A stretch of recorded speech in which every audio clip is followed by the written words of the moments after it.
Alright, so this is the answer to homework 2-1.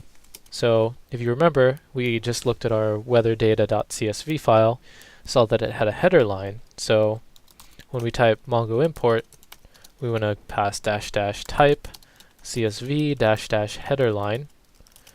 And now we actually have to specify what database and what collection that we're importing our weather data into.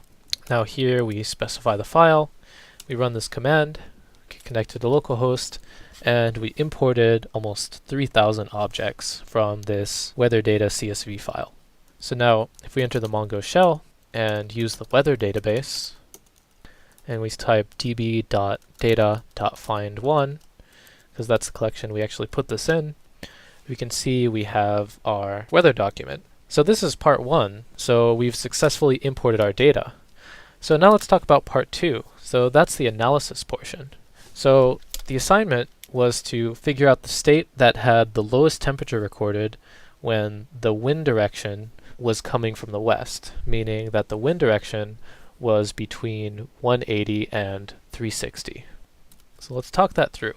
So we can do db.data.find, and we want our wind direction to be greater than 180 and less than 360.